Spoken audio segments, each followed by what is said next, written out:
Hi ನಮಸ್ಕಾರ. ನನ್ನ YouTube ಚಾನಲ್ಗೆ ನಿಮಗೆ ಸುಸ್ವಾಗತ. ನಾವು ಇವತ್ತು ಈಸಿಯಾಗಿ ನಡಿತೀವಿ, ಓಡ್ತೀವಿ, ನಮ್ಮ ಕತ್ತನ್ನು ಆ ಕಡೆ ಈ ಕಡೆ ತಿರುಗಿಸ್ತೀವಿ, ನಮ್ಮ ಬೆನ್ನನ್ನು ಆ ಕಡೆ ಈ ಕಡೆ ತಿರುಗಿಸ್ತೀವಿ, ನಮ್ಮ ಕೈಯನ್ನು ಚೆನ್ನಾಗಿ ಮಡಿಸ್ತೀವಿ ಅಂದರೆ ಅದಕ್ಕೆ ಬೋನ್ಸ್ಗಳು ಕಾರಣ. ಬಟ್ ಕೇವಲ ಅದಕ್ಕೆ ಎಲುಬುಗಳು ಮಾತ್ರ ಕಾರಣ ಅಂದರೆ ಅದು ತಪ್ಪಾಗುತ್ತೆ.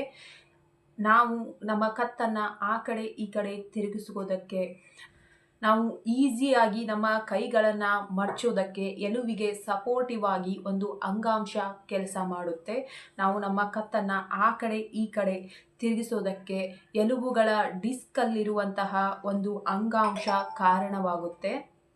ಆ ಅಂಗಾಂಶ ಇಲ್ಲ ಅಂದರೆ ನಾವು ಕತ್ತನ್ನು ಆ ಕಡೆ ಈ ಕಡೆ ತಿರುಗಿಸುವಾಗ ಸಿಕ್ಕಾಪಟ್ಟೆ ಪೇನ್ ಆಗುತ್ತೆ. ನಾವು ಓಡುವಾಗ ಆಗಲಿ, ಜಂಪ್ ಮಾಡುವಾಗ ಆಗಲಿ, ಆ ಅಂಗಾಂಶ ಇಲ್ಲದೆ ಕೇವಲ ಬೋನ್ಸ್ ಮಾತ್ರ ಇದ್ದರೆ ನಮ್ಮ ಬೋನ್ಸ್ಗಳೇ ಮುರಿದು ಹೋಗುತ್ತೆ. ಸೊ ಇಂತಹ ಒಂದು ಇಂಪಾರ್ಟೆಂಟ್ ಆಗಿರುವಂತಹ ಅಂಗಾಂಶದ ಬಗ್ಗೆ ನಾನು ಇವತ್ತು ನಿಮಗೆ ಮಾಹಿತಿಯನ್ನು ಕೊಡೋಕ್ಕೆ ಹೋಗ್ತಾ ಇದ್ದೀನಿ.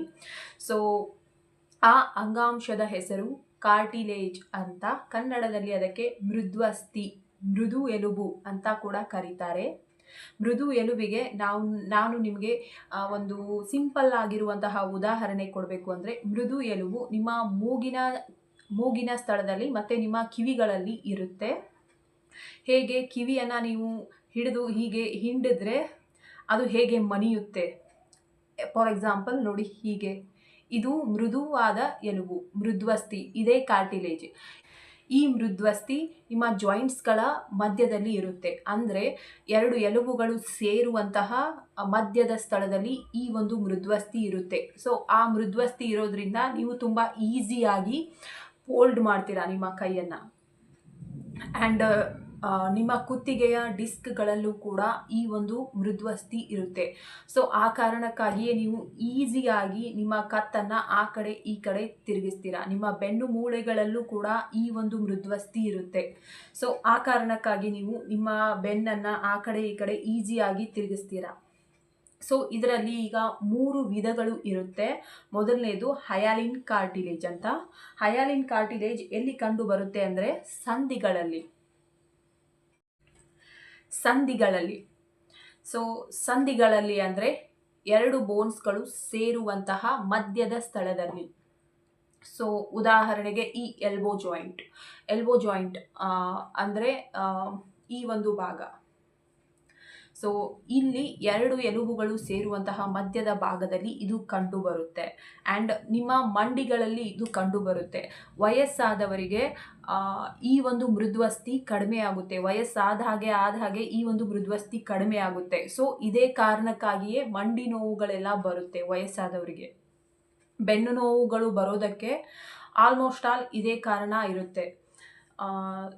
ಈಗ ಎರಡು ಜಾಯಿಂಟ್ಸ್ಗಳು ಸೇರುವ ಸ್ಥಳದಲ್ಲಿ ಇರುವಂತಹ ಮೃದ್ವಸ್ಥಿಗೆ ಹಯಾಲಿನ್ ಮೃದ್ವಸ್ಥಿ ಅಂತ ಕರೀತಾರೆ. ಫೈಬ್ರೋಕಾರ್ಟಿಲೇಜ್ ಅಂತ ಎರಡನೆಯ ವಿಧ ಆಗಿದೆ. ಇದು ಎಲ್ಲಿ ಕಂಡು ಬರುತ್ತೆ ಅಂದರೆ ಬೆನ್ನು ಮೂಳೆ ಮತ್ತು ಡಿಸ್ಕ್ಗಳಲ್ಲಿ ಕಂಡು ಬರುತ್ತೆ.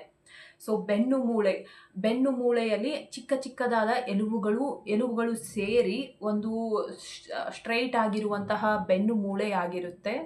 ಸೊ ಆ ಬೆನ್ನು ಮೂಳೆಯ ಮಧ್ಯದಲ್ಲಿ ಈ ಒಂದು ಮೃದ್ವಸ್ಥಿ ಇರುತ್ತೆ. ಸೊ ಆ ಕಾರಣಕ್ಕಾಗಿ ನಾವು ಈಸಿಯಾಗಿ ನಮ್ಮ ಬೆನ್ನು ಮೂಳೆಯನ್ನು, ಕತ್ತನ್ನು ಆ ಕಡೆ ಈ ಕಡೆ ತಿರುಗಿಸ್ತೀವಿ. ಆ್ಯಂಡ್ 4ನೇದು ಇಲಾಸ್ಟಿಕ್ ಕಾರ್ಟಿಲೇಜ್ ನಿಮ್ಮ ಕಿವಿಗಳಲ್ಲಿ ಕಂಡುಬರುತ್ತೆ ಆ್ಯಂಡ್ ನಿಮ್ಮ ಮೂಗಿನ ಹೊಳ್ಳೆಯಲ್ಲಿ ಕಂಡುಬರುತ್ತೆ. ಸೊ ನೀವು ನಿಮ್ಮ ಮೂಗನ್ನು ಮುಟ್ಟಿದ್ರೆ ಹೇಗೆ ಅದು ಮೃದುವಾಗಿಯೂ ಇರೋದಿಲ್ಲ, ಗಟ್ಟಿಯಾಗೂ ಇರೋದಿಲ್ಲ. ನೀವು ಅದನ್ನು ಕೈಯಿಂದ ಹಿಡಿದ್ರೆ ಅದನ್ನು ನೀವು ಅಳ್ಳಾಡಿಸ್ಬೋದು. ಸೊ ಆ ರೀತಿಯ ಒಂದು ರಚನೆಯಾಗಿದೆ ಈ ಇಲಾಸ್ಟಿಕ್ ಕಾರ್ಟಿಲೇಜ್. ಈ ಕಾರ್ಟಿಲೇಜಸ್ಗಳು ವಯಸ್ಸಾದವರಲ್ಲಿ ಕಡಿಮೆ ಆಗ್ತಾ ಬರುತ್ತೆ. ತುಂಬ ಜನ ಯಂಗ್ಸ್ಟರ್ಸಲ್ಲೂ ಇದು ಬರೋದು ಕಡಿಮೆ, ಆದರೆ ಅಪರೂಪಕ್ಕೆ ಬರ್ಬೋದು.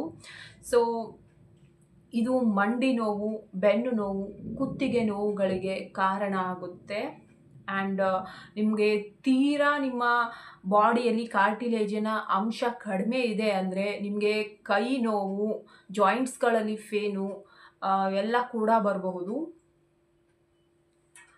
ಓಕೆ, ಇದಿಷ್ಟು ಕಾರ್ಟಿಲೇಜಸ್ ಬಗ್ಗೆ ನಾನು ನಿಮಗೆ ಹೇಳಿಕೊಟ್ಟ ಮಾಹಿತಿ ಆಗಿದೆ.